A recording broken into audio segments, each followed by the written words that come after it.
C'est une émission formidable sur les problèmes de société où des héros et des minables vous parlent en toute liberté.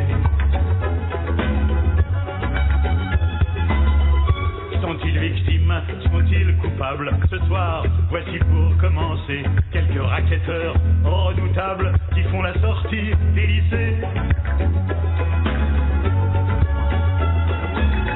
Ils vont pour vous se mettre à table à condition d'être masqués. Un témoignage inoubliable, un grand moment de vérité.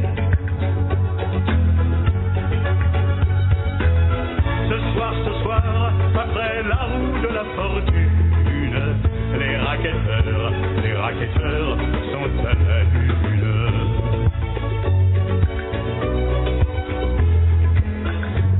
C'est une émission fantastique, vous avez un rôle à jouer, un rôle moral, un rôle civique, pour nous aider à retrouver tous ceux dont on est sans nouvelles, disparus, volatilisés. Ce soir, je vous lance un appel, vous seuls pouvez nous renseigner. Dans quel basson la malheureuse a-t-elle un jour pu s'égarer? À quelle manœuvre très douteuse a-t-elle fini par se livrer? Ce soir, après la roue de la fortune, la main de ma soeur. Alors, chers amis et auditeurs du mouvement Action Justice, bonjour. Bienvenue encore une fois à notre rendez-vous mensuel portant sur les nombreuses injustices générées par le système de protection de la jeunesse au Québec. Mon nom est Gilles Boivin, étant l'un des membres fondateurs et président de la Société d'aide et d'information aux victimes de la DPJ, communément appelé CFDPJ, il me fait toujours plaisir d'être avec vous et de seconder ou remplacer le dernier vendredi du mois, M. Hadj Zitouni, dans l'animation de différents sujets touchant notre thématique.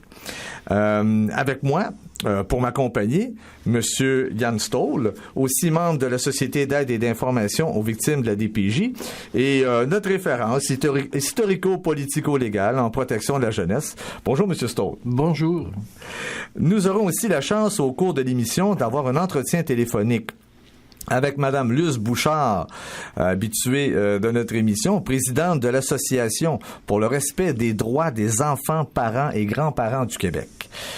De plus, nous avons aussi aujourd'hui l'honneur de recevoir une dame que j'attendais depuis longtemps à cette émission, Mme Karine Bonnier, mère du jeune Guillaume Crépeau-Bonnier, qui s'était, on s'en souviendra, enlevé la vie le 9 mars dernier, alors qu'il séjournait au Centre Huberdeau, Centre Jeunesse des Laurentides, où il était en attente d'un suivi psychologique qu'il n'aurait jamais reçu.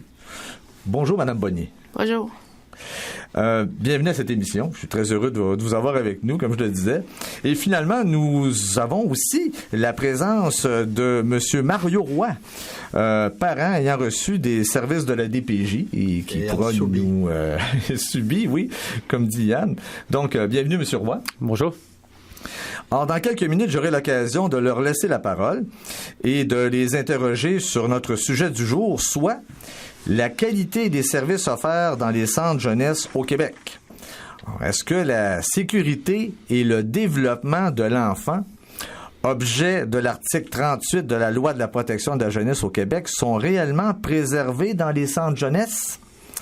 C'est ce dont nous parlerons.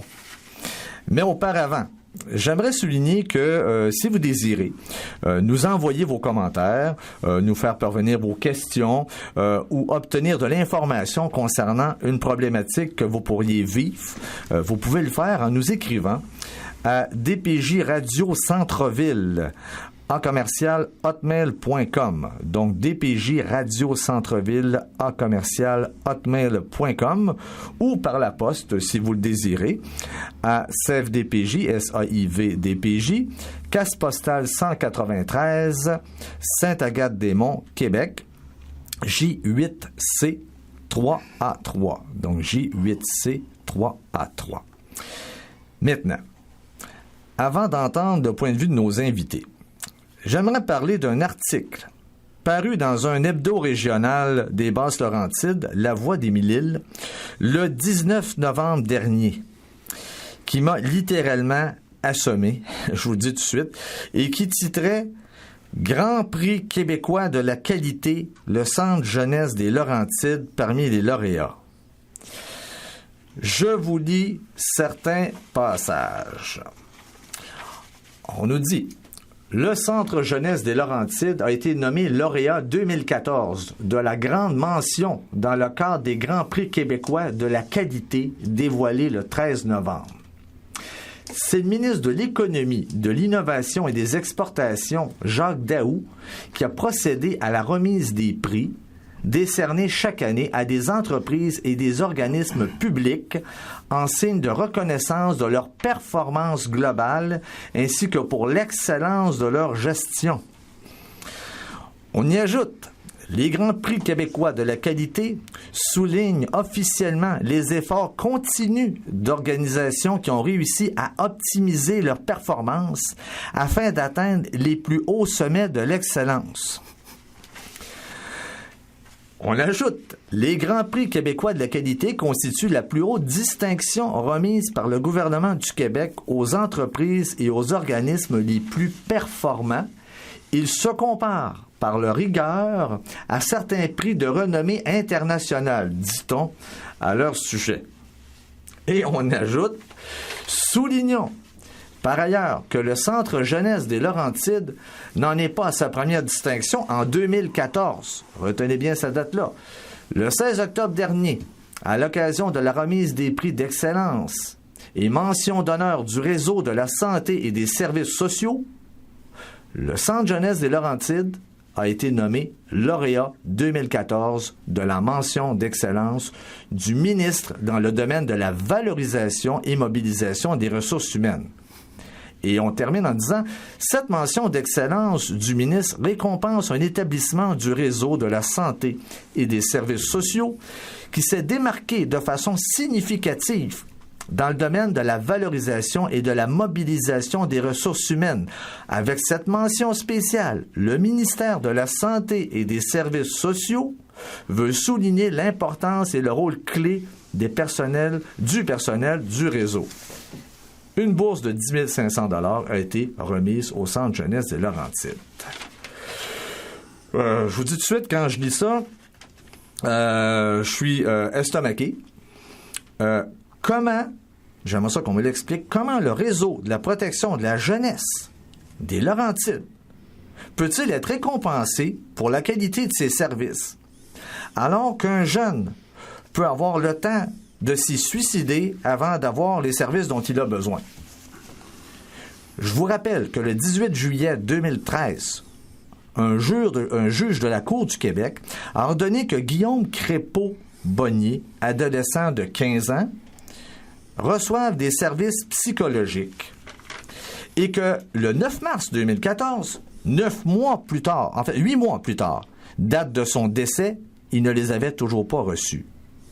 Ah, ça mérite un prix. Le jeune a exprimé à 3 reprises qu'il voulait mourir. On ne l'a pas pris au sérieux et il n'y a pas eu de mesures pour le protéger. Le jour de sa mort, 2 éducatrices étaient présentes dans l'unité où il logeait, mais c'est un autre jeune qui l'a découvert pendu dans sa douche. Toute une qualité de service. Au lieu de poursuites criminelles pour la négligence, cela me fait penser... On décerne un prix d'excellence, ce qui signifie évidemment c'est de la propagande soviétique, de poudre aux yeux de la population québécoise. Mais je poursuis, Yann, avant de donner la parole. Cela me fait penser en fait à certains dirigeants d'entreprises d'État, publics et parapublics, qui malgré la piètre performance de leur organisation ont bénéficié de généreuses primes de rendement. Vous vous souvenez d'un ancien président de la Caisse de dépôt? Et justement, Yann, vos réactions par rapport à ça? Mais comme je dis, c'est typique pour le régime totalitaire où la vérité est ensevelie sur une tas de mensonges, sur une tempête de mensonges dans nos masses médias. On utilise d'autres termes pour ça, mais qui participent allègrement à ces mensonges. Le droit, l'état de droit, ça n'existe plus au Québec. L'état de droit, ça n'existe plus au Canada. Les cours de justice, c'est des commandes politiques d'habitude, ou commandes tout court monétaires. Et la justice est délaissée pour les naïfs. Ouais. Alors, voilà. Madame Bonnier, vous qui êtes directement concernée dans mon petit discours, dans mon éditorial, qu'est-ce que vous en pensez?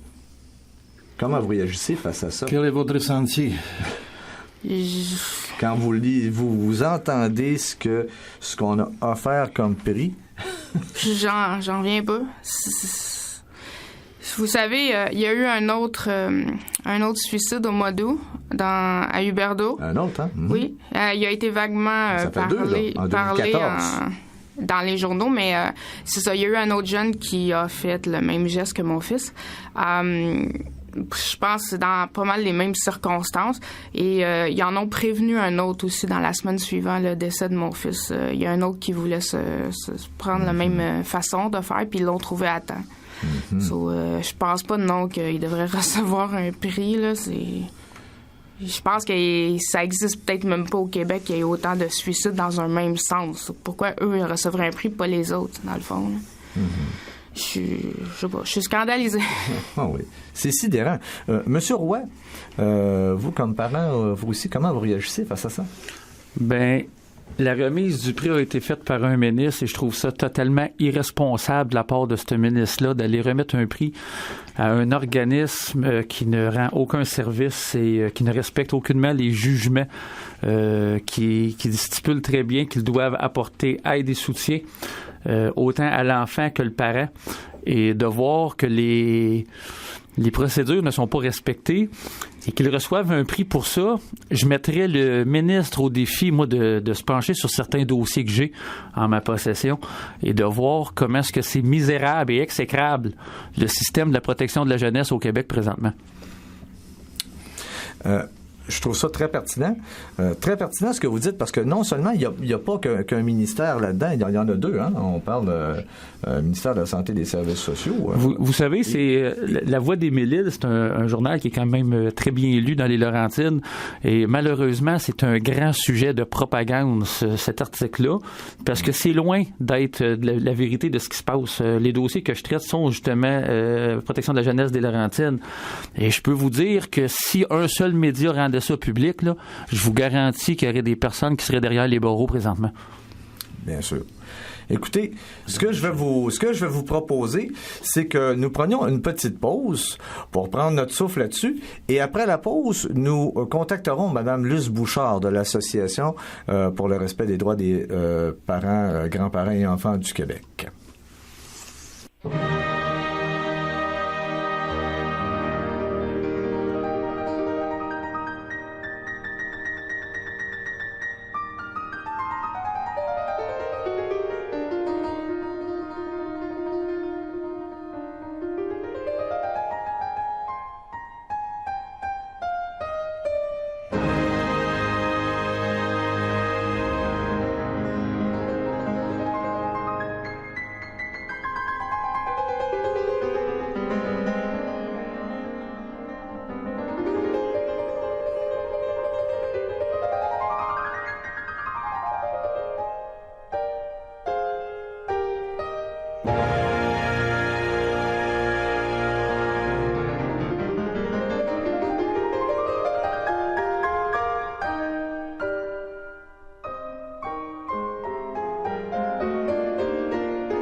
Nous sommes de retour de la pause et pour poursuivre avec notre sujet du jour, accueillons Mme Luce Bouchard, présidente de l'Association pour le respect des droits des enfants, parents et grands-parents du Québec.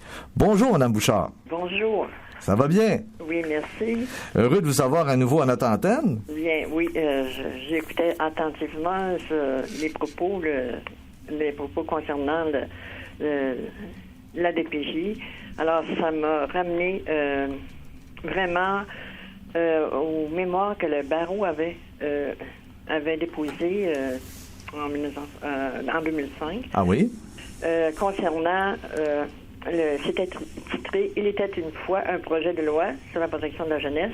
D'accord. Il sera une fois dans des parents, 3 petits points, des parents dans le Dano. Alors, on dénonçait assez vertement cette loi, justement, qui donnait davantage de pouvoir à la DPJ, prétendait que la DPJ n'avait pas des pouvoirs qu'ils avaient besoin. Madame Bouchard, vous pouvez regarder, c'était qui l'auteur de ce rapport du barreau ou le Oui, c'était l'avocat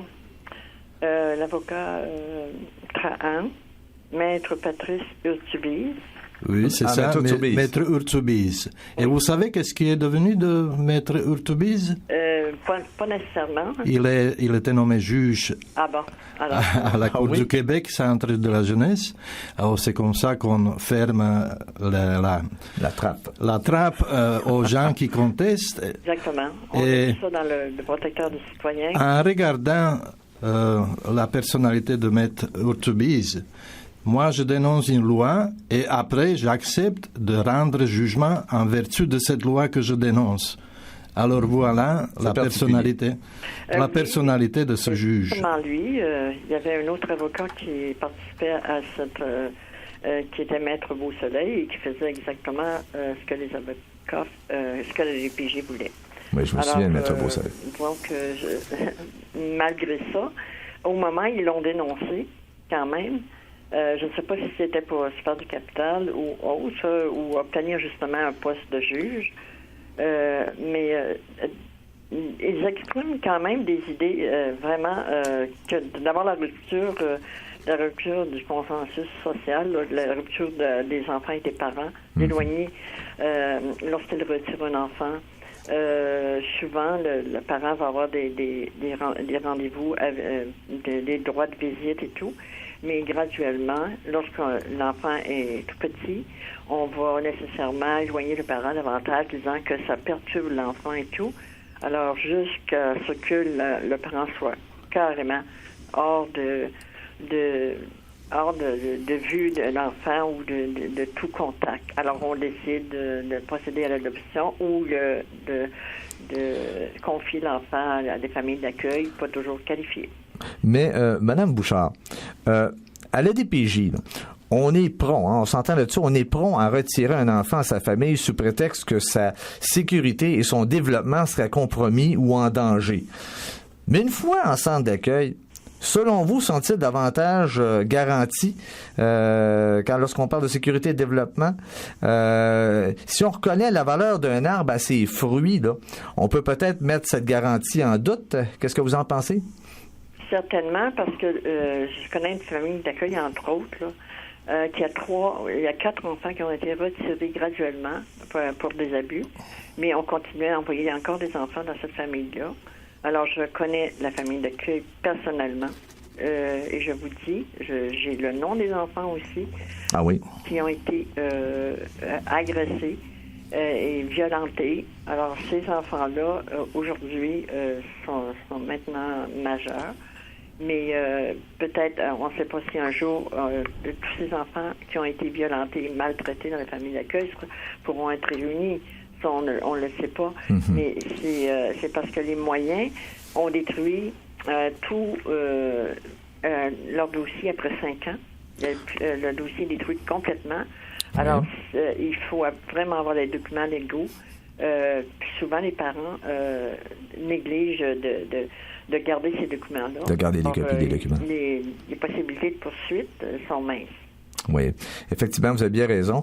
D'ailleurs, pour beaucoup de corporations, la durée de vie d'un dossier, c'est 5 ans. Donc, après, ils peuvent le détruire après 5 ans. Monsieur Roy, vous en pensez quoi? Ben, écoutez, madame, vous avez parlé que malgré que ça avait été su qu'il y avait eu des sévices de sévices dans une famille d'accueil, le DPJ a remis Il continuait.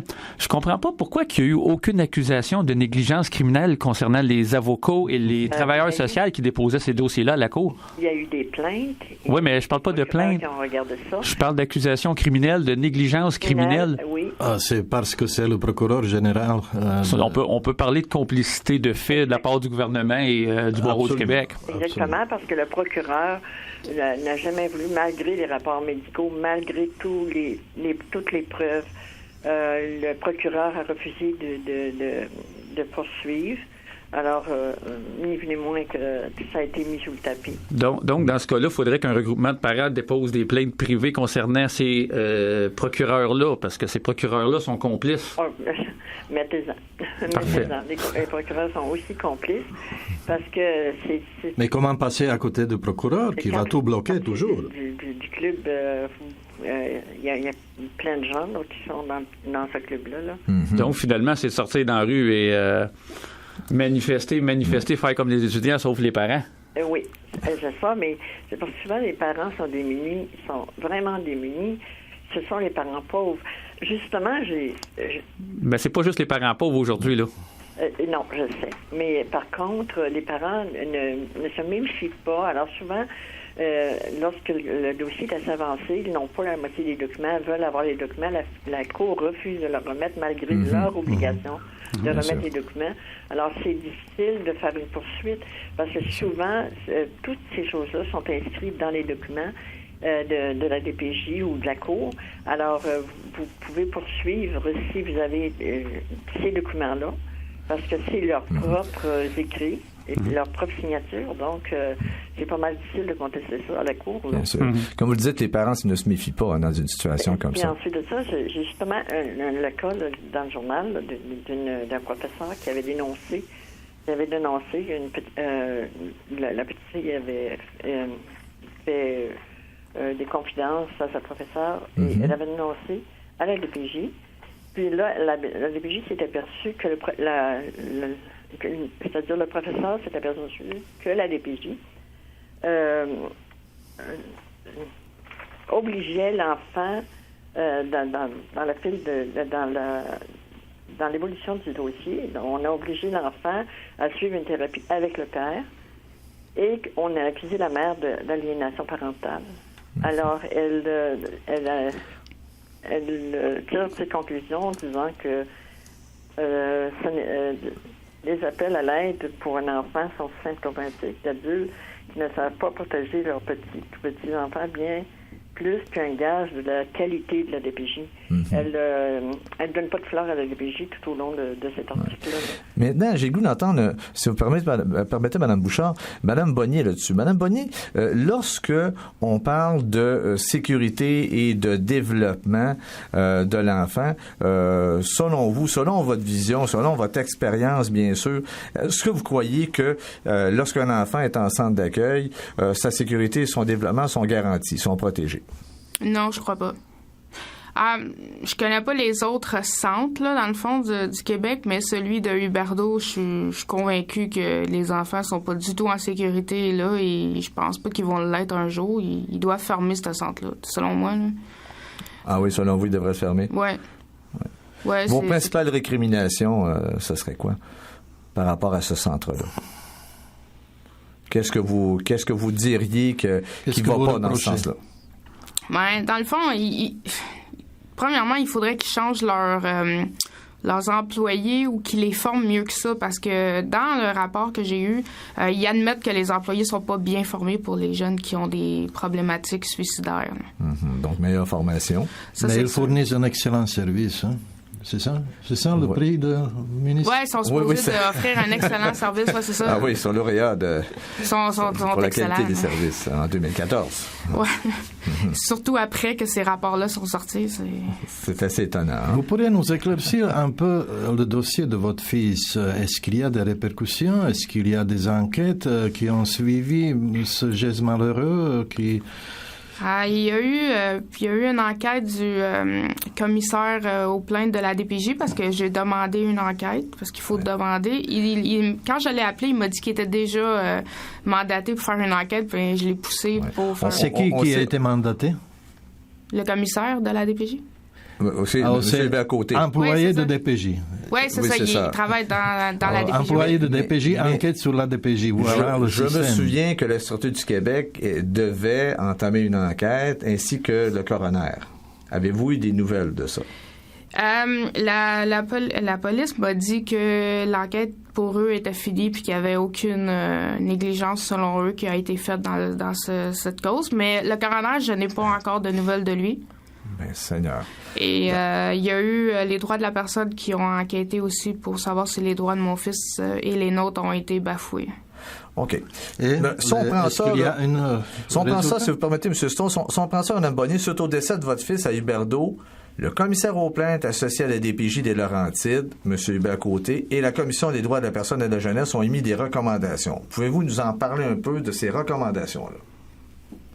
En fait, le commissaire aux plaintes en a fait 13. 13 recommandations, dans le fond, pour Huberdeau. En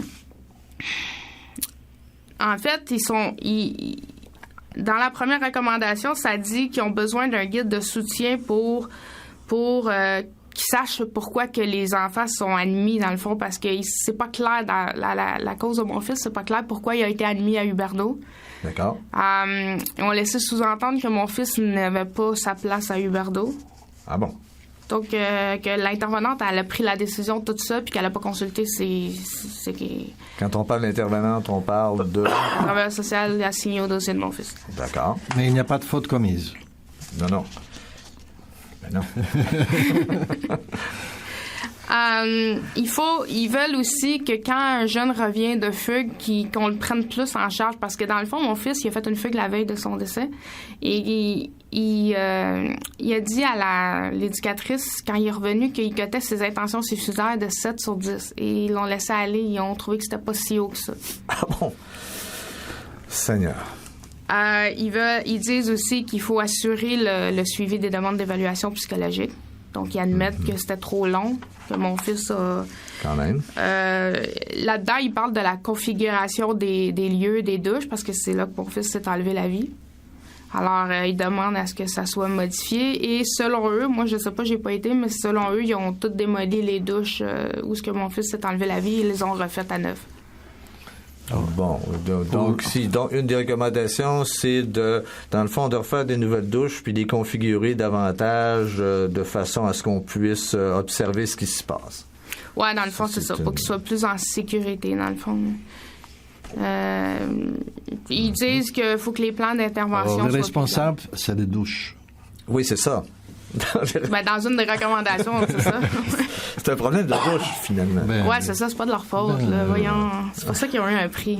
Ouais. En fait, les autres, c'est plus global, là, dans le fond. C'est qu'ils disent qu'il faut qu'il y ait des plans d'intervention plus élaborés avec les jeunes. Dans le fond, c'est ça. OK. On discute plus d'ordre méthodologique, de questions d'ordre méthodologique. On aurait dû intervenir peut-être de telle ou telle façon. On n'est plus... est-ce que vous pouvez nous en donner un de ces énoncés-là, général, parmi tant d'autres? Il y en a un, là, c'est marqué « S'assurer que les plans d'intervention soient réalisés en conformité avec le cadre de référence en matière de PI et PSI. » OK. PI, c'est un plan d'intervention, mais PSI, je sais pas, ils me l'ont pas dit c'était quoi, là. D'accord. Peut-être un plan de suivi individualisé. Ah, oui, je pense que c'est ça. Dans le fond, ils veulent revoir les mécanismes d'accès pour s'assurer qu'ils favorisent une analyse objective des besoins du jeune concernant son lieu d'hébergement. Finalement, si j'entends bien ce que vous nous dites, dans le fond, les recommandations ne remettent pas en cause vraiment les pratiques fondamentales là, d'un centre jeunesse. Là. On assume ou on n'identifie aucune responsabilité là, au niveau du centre jeunesse, là, d'aucune façon. Là. Oui. Ils admettent leur tort dans le document qu'ils m'ont donné. Dans le fond, ils disent, mais ils ont une raison. Okay. Il y a toujours un mais, hein, dans le fond. Oui. Ils disent, dans une des recommandations, ils disent revoir le protocole de crise suicidaire en s'assurant d'associer les intervenants et éducateurs pour que son efficacité soit augmentée.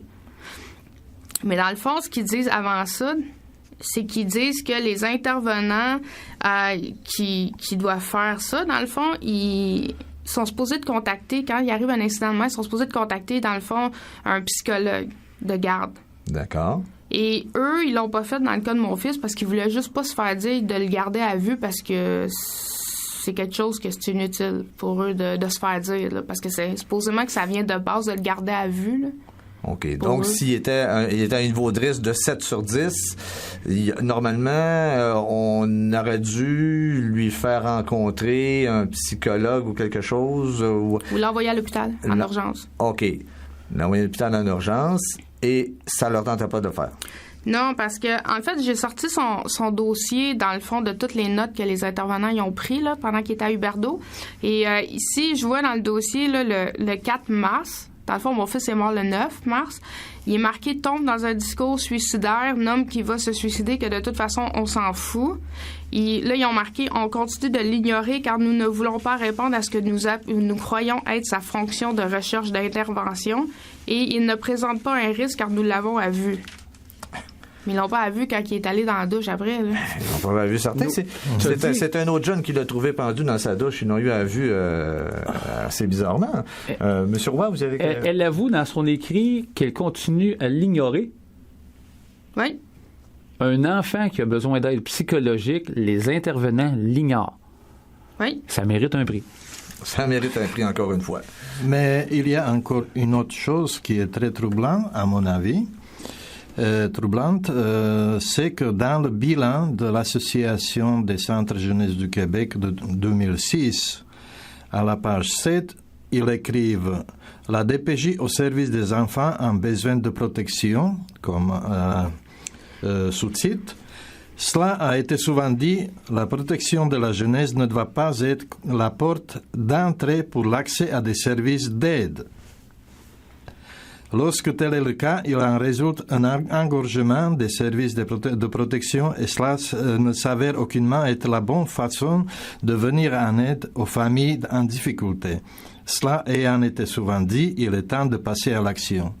Alors, est-ce que vous êtes capable de comprendre quel est le but de la DPJ, puisque c'est pas la porte d'entrée à l'aide? C'est difficile. Mais à quelle action ils doivent passer? Oui, c'est difficile. C'est quoi la DPJ, au fond? C'est ça la question qu'il faut se poser. Mm-hmm. Madame Bonnier nous présente le cas tragique de son fils qui s'enlève la vie. Il y avait des avertissements très clairs. Qu'il y a un tel danger. Je pense qu'il y avait même ordonnance de la Cour de le protéger. La DPJ fait rien. Alors, l'excellence, le prix d'excellence du ministre de la Santé et des Services sociaux, c'est quoi? C'est quoi l'excellence de service? Notre gouvernement, à nous, il sait foutrement rien qu'est-ce que la mission de la DPJ. Puisque chaque fois, c'est pas ça, c'est autre chose. Est-ce que la DPJ, ça signifie directeur de la protection de la jeunesse? Mais il n'est pas là pour les services pour protéger nos enfants. Alors, c'est quoi oui. Où est la protection? En principe, il ne devrait pas pouvoir surseoir au principe de sécurité et de développement de l'enfant. C'est ça qui est aberrant dans ce cas-ci. C'est qu'on se rend compte que on retire un enfant de sa famille en disant sa sécurité, son développement sont compromis, on l'amène en centre d'accueil ou en famille d'accueil selon le cas, et non seulement sa sécurité et son développement sont pas préservés, mais on se demande s'il y a pas un danger supplémentaire. C'est clairement, l'enfant n'est qu'une marchandise, n'est qu'un objet qu'on entrepose dans un centre jeunesse. Ouais. À la base, au fond, est-ce que l'État peut donner l'amour à l'enfant? Jamais. Est-ce qu'il peut vraiment remplacer les parents? Jamais. Quand un parent ou des parents en difficulté, peu importe l'origine de leurs difficultés, ont besoin d'aide, l'État est là. On prétend que le ministère de la Santé a aujourd'hui des services sociaux qui porteraient mieux services sociaux et prétend de fournir les services à ces gens-là, mais en même temps, il donne le prix d'excellence à un DPJ dont la mission, on ne sait pas c'est quoi. Parce que c'est pas la DPJ comme eux-mêmes ils disent, c'est pas la porte d'entrée pour l'aide. Non. Et aux enfants. Et on se demande c'est quoi la qualité des services, effectivement, pour remettre un prix comme ça, alors qu'on sait que dans la même année, il y a au moins 2 jeunes qui se seraient enlevés la vie dans le système de protection de la jeunesse de Laurentides. Il y a un problème. Madame Bouchard, comment vous réagissez aux recommandations dont parlait Madame Bonnier? Premièrement, les parents, le projet de loi doit, dans le projet de loi, la DPJ, c'est d'apporter aide et assistance aux parents.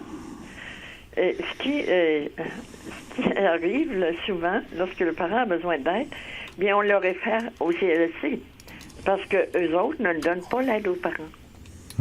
Alors, c'est ça le problème. Alors, le parent, le CLSC, bien évidemment, vous allez au CLSC, vous avez besoin d'aide, il y a des listes d'attente, alors le parent n'a pas l'aide, alors que c'est la DPJ qui est payée pour donner l'aide aux parents. Alors, ça éviterait énormément mais ils sont pas intéressés d'aider le parent. En tout cas, moi, j'ai eu plusieurs cas. Les mères ont été envoyées dans les jeunes mères monoparentales, envoyées dans un centre mère-enfant pour 30 jours, ou l'évaluation 30 jours, lui aider à devenir une vraie mère, puis aider son enfant. Et alors, ce qui se produisait dans ce moment-là, c'était des rapports, on surveillait la mère, on ne l'aidait pas, on surveillait la mère, tout ce qu'elle faisait. Alors, il était écrit, le rapport était comme une démolition totalement des capacités de la mère.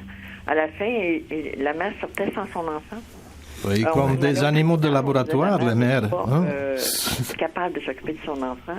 Alors, voyez-vous, ce sont des services là, bidons, à mon point de vue. C'est aussi simple que ça. Parce que monsieur Bouchard, Camille Bouchard, qui avait fait un célèbre rapport concernant la nouvelle loi de la protection de la jeunesse, disait un Québec fou de ses enfants. On se demande si le Québec n'est pas plutôt malade de ses enfants. Le Québec se fout de ses enfants. Ou le Québec se fout de ses enfants. C'est à peu près ça.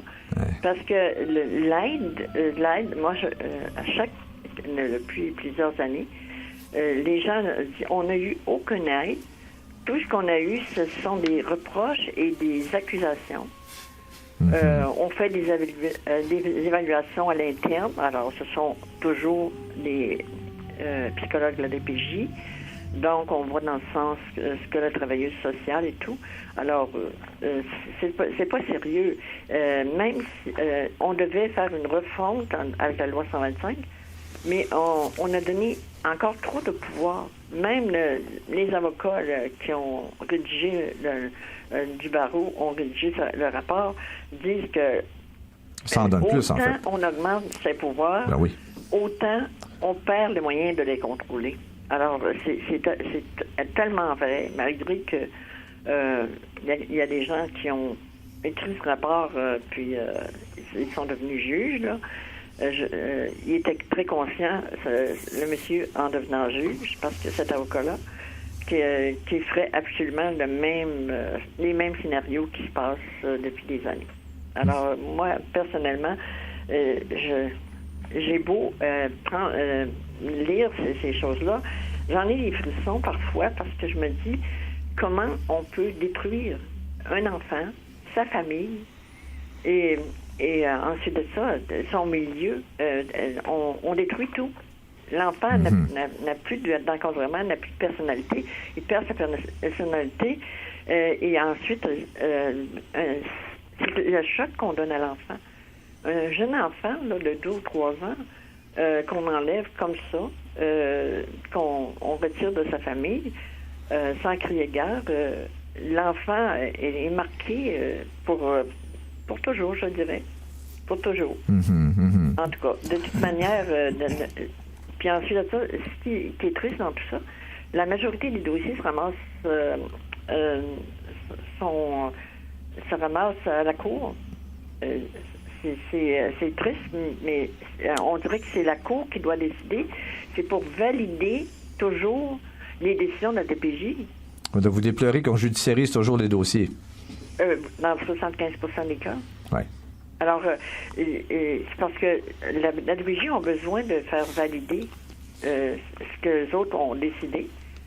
Puis, c'est pas difficile à valider. Tout le monde le sait. Bien sûr.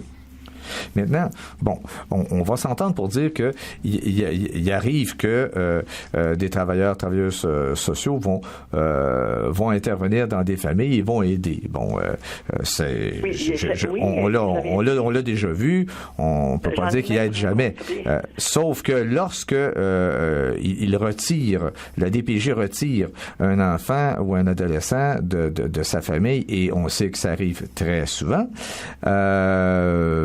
En principe, il devrait se prémunir de sa sécurité, de son développement. Il y a vraiment un problème là dans ce cas-ci. Le problème là aussi, c'est que c'est pas des travailleurs sociaux qui sont formés à l'université et qui devraient, sont supposés d'être un peu équipés pour vraiment aider aux personnes en détresse. Le DPJ forme lui-même ses intervenants. Souvent, ce ne sont que des jeunes qui peinaient à finir le secondaire 5. Il les lance sur le terrain. Souvent, ces jeunes intervenants viennent dans les familles et donnent aux personnes des leçons de vie, aux personnes qui ont beaucoup plus d'âge, qui ont des enfants, qui ont vécu derrière eux. Et ces gens-là viennent, comme des effrontés, donner des leçons à des parents d'une manière vraiment qu'on peut comparer presque au Gestapo. Ça n'a aucun bon sens. Oui. Monsieur Roy, vous en pensez quoi, comme parent? Bien, en tant que parent, côté, si je regarde les intervenants que moi j'ai eu à rencontrer, très peu étaient formés adéquats. Et je sais de quoi je parle. J'ai été intervenant moi-même dans un centre de thérapie. Je suis pas psychologue, mais j'ai une certaine formation. Et je suis à même de constater réellement qu'il y a un grand manque de formation, mais plus que tout, moi-même, c'est arrivé que j'ai assisté des parents à des rencontres qu'ils avaient avec les intervenants, et j'ai même en caméra de filmer un directeur de ressources qui disait qu'il y avait des employés qui s'étaient rendus travail social, mais que jamais ils se sont informés sur les références de travail. Avoir les abus de pouvoir qui se commettent, je me demande comment ça se fait que la protection de la jeunesse ne passe pas même des évaluations psychologiques et psychiatriques avant d'engager un employé. C'est beau avoir une formation universitaire, mais si la personne est très mal intentionnée, que son rêve, c'est juste détruire des familles, mais en commettant des parjures en plus à la cour, qui est sous le code criminel, Je trouve ça très grave que moi, en tant que parent, et moi, la manière que ça s'est passé dans mon dossier, ce que j'ai vécu, moi, ils ont complètement remis un pédophile en contact avec mon enfant, malgré ses aveux à la cour, malgré, pas à la cour, excusez, mais malgré ses aveux à la police, malgré un rapport sexologique incriminant. Et depuis que c'est la propre avocate de mon enfant qui disait que mon enfant le réclamait, mais avec le temps, j'ai été 3 ans sans voir mon enfant, mais maintenant, ma fille, c'est la vérité, et elle m'a même donné le mandat de poursuivre son avocate dans les prochaines semaines, étant donné que la vérité, elle a été su, et j'ai les preuves de tous les crimes qui se commettent. Moi, en tant que parent, je peux vous dire qu'il doit y avoir un méga changement à la Chambre de jeunesse, et j'attends depuis un fort moment l'invitation des ministres à me rencontrer, parce que j'ai sur eux, c'est réellement pas rose, et c'est pas aux ministres que je remettrai un prix, moi. Parfait. Oui, c'est vrai. Madame Bouchard, vous voulez ajouter quelque chose? Oui, je voulais ajouter quelque chose. En passant, l'une des travailleuses sociales que j'ai pu reconnaître qu'elle faisait un travail vraiment dévoué. Un jour, je l'ai rencontrée, peut-être, c'est-à-dire 2 ans plus tard de nos entretiens, je l'ai rencontrée, et elle m'a dit, je ne travaille plus pour les centres jeunesse. J'ai été surprise. Elle m'a dit, écoutez, moi, mon cœur de mère ne pouvait plus supporter le fait de détruire et de retirer des enfants de la vie. Alors, elle n'a pas été plus loin. Oui, elle m'a uniquement dit cette phrase-là, mais j'ai tout compris ce qu'elle voulait dire. Alors, vous savez, puis c'était une travailleuse sociale diplômée, justement de l'université. Donc, elle, bien formée. Bien formée. Alors, vous voyez que ces personnes-là qui sont bien formées, ce sont des personnes vraiment expertes et précieuses pour le système, mais il ne semble pas pouvoir garder ces personnes-là parce que justement, il y a un roulement énorme dans le personnel des centres jeunesse. Effectivement, en général, les intervenants avec lesquels on n'a pas de difficulté, ce sont des intervenants qui sont dûment formés et membres d'une corporation professionnelle. Il est rare qu'on va avoir des difficultés avec des gens formés qui sont membres de l'Ordre des psychoéducateurs du Québec ou vraiment membres de l'Ordre des travailleurs sociaux du Québec. Ceux avec lesquels on a davantage des difficultés, ce sont les ARH, les agents de relations humaines, qui peuvent avoir été formés dans une technique quelconque. Et ils ne sont pas imputables. Là. Je ne suis pas tout à fait d'accord, M. Boivin, avec vous, parce que même les travailleurs sociaux dûment formés et même bien intentionnés doivent obéir aux directives de leur directeur, de leur supérieur. Et sauf que vous pouvez s'il veut continuer à travailler et occuper son emploi au centre jeunesse, il doit obéir.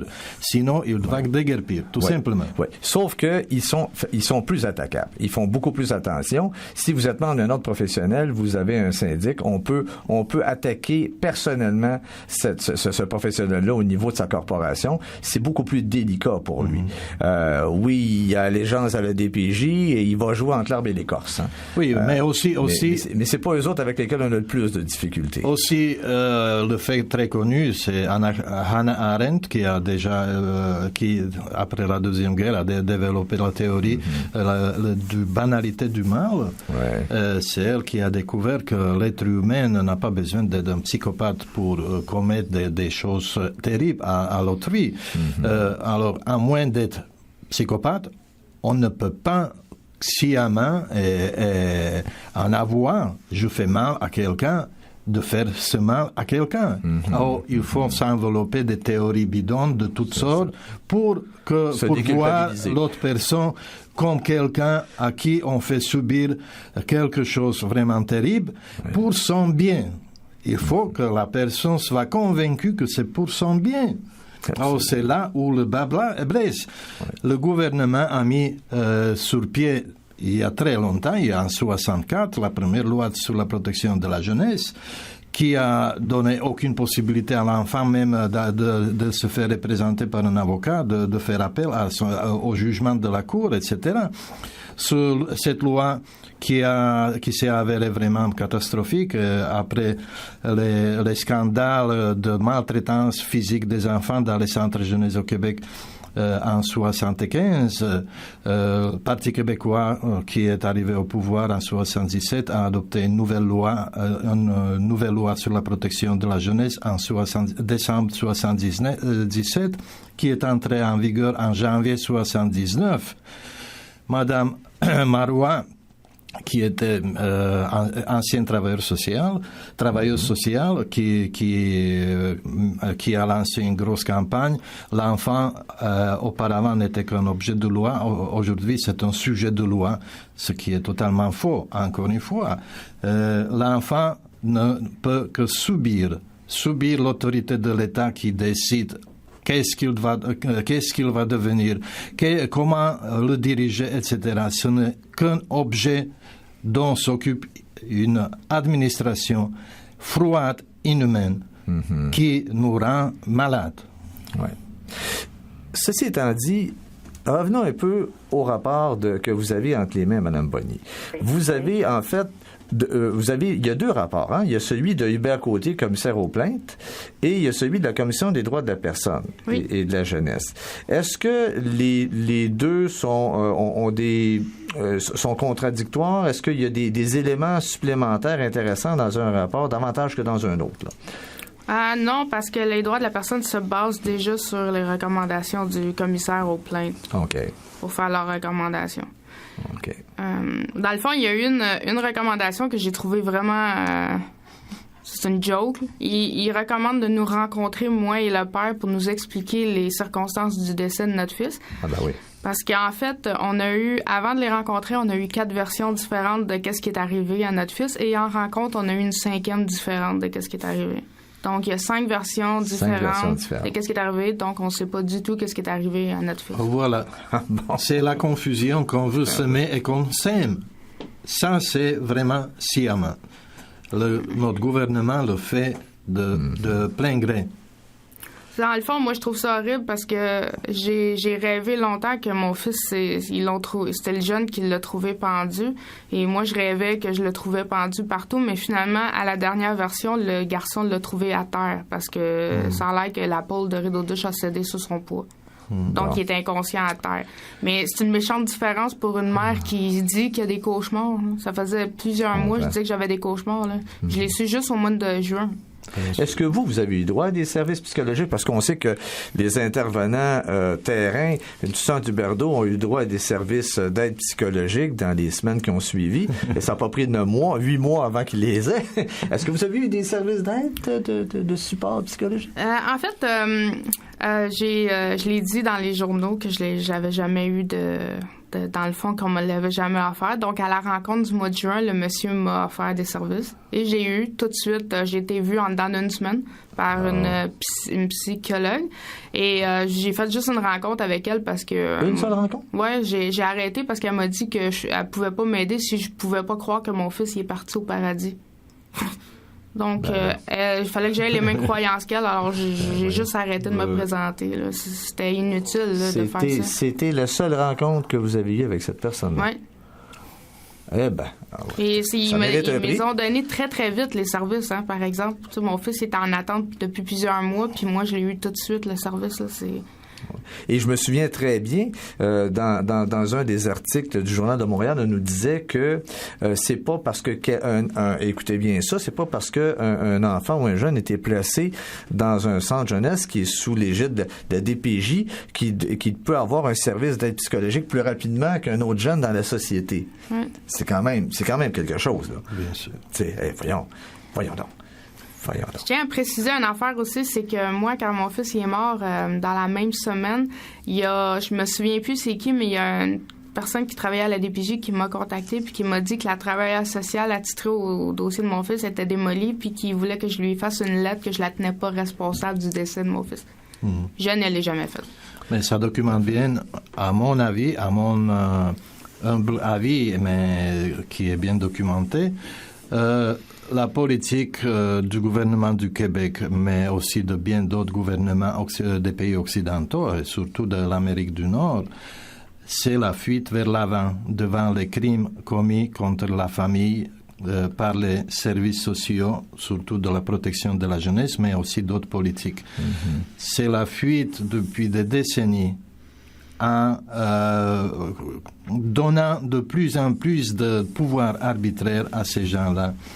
Le gouvernement du Québec et ses instances reconnaissent publiquement la loi sur la protection de la jeunesse est une loi d'exception, ce qui veut dire en partant qu'il n'a pas à respecter les droits fondamentaux de la personne. Et voilà. Écoutez, en terminant, parce que c'est tout le temps que nous avions, j'aimerais juste peut-être qu'on fasse un petit dernier tour de table, donner chacun notre point de vue là-dessus. Est-ce qu'on croit que les recommandations de la Commission des droits de la personne et de la jeunesse et du commissaire aux plaintes vont être entendues dans des pays? Selon vous, est-ce qu'il y aura est-ce que ça sera mis en application ou c'est un peu de la poudre aux yeux? Madame Bonnier? Non, je crois pas, parce qu'il y a eu un autre décès 2 mois après que les recommandations m'ont été données. D'accord. Monsieur Stone? Mais si personne n'est responsable, si c'est la douche qu'il faut démolir, alors comment vous voulez qu'il y ait une amélioration dans quoi que ce soit? Si je ne suis pas responsable de mes actes, alors pourquoi m'améliorer? Dites-moi, où est la logique dans ça? Monsieur Roy? Ben moi, je crois que ça ne sera pas entendu parce que la preuve est qu'il y a même un ministre qui a eu le front d'aller décerner un prix à cette bande d'incompétents-là, tout simplement.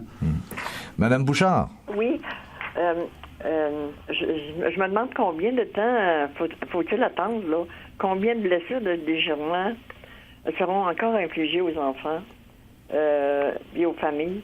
Combien de futurs parents en quête de services psychologiques ou psychiatriques seront encore, en toute innocence de cause, quotidiennement et systématiquement fabriqués par nos différents réseaux? C'est vraiment ça qui est inquiétant, parce que même si on amène ça publiquement, il n'y a absolument rien. C'est le silence radio. Il n'y a absolument rien qui se passe. Mais pas le nôtre. C'est assez inquiétant. Donc, merci beaucoup, Madame Bouchard. Bien, chers amis, autour de la table, aujourd'hui, merci de votre présence. C'est tout le temps que nous avions. C'est fort intéressant. J'ai vraiment apprécié.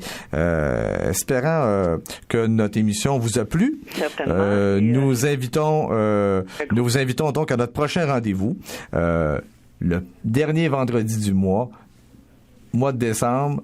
Donc, à bientôt. Le mois de décembre, OK. Merci, Mme Bouchard. Merci à tous. À la prochaine. Au revoir. Merci à vous. Karine?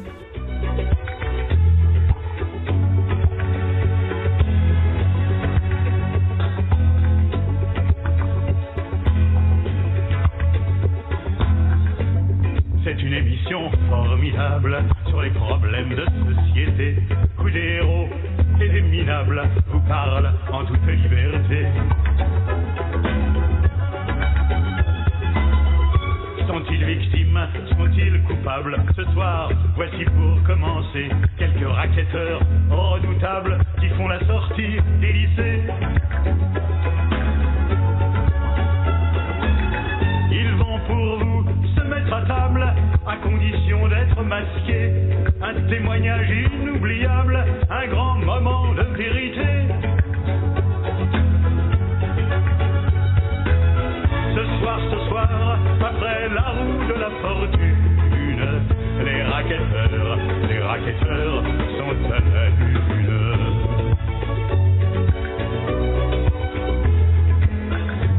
C'est une émission fantastique. Vous avez un rôle à jouer, un rôle moral, un rôle civique, pour nous aider à retrouver tous ceux dont on est sans nouvelles, disparus, volatilisés. Ce soir, je vous lance un appel, vous seuls pouvez nous renseigner.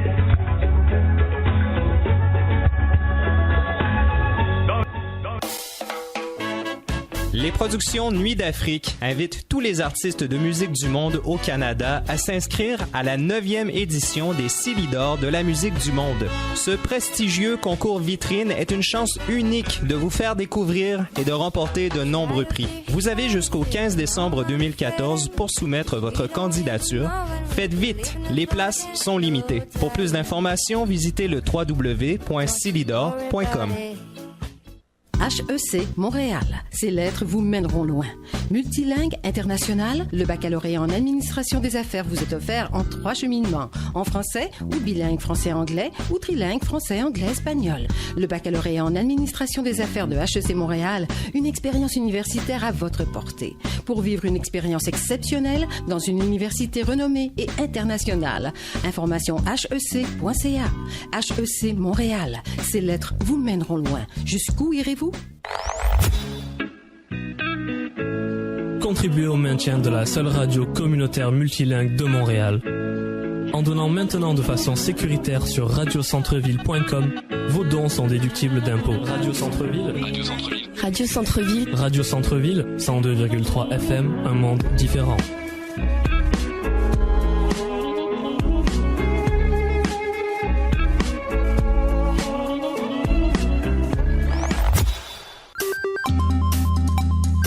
Radio Centre-Ville, 102,3 FM.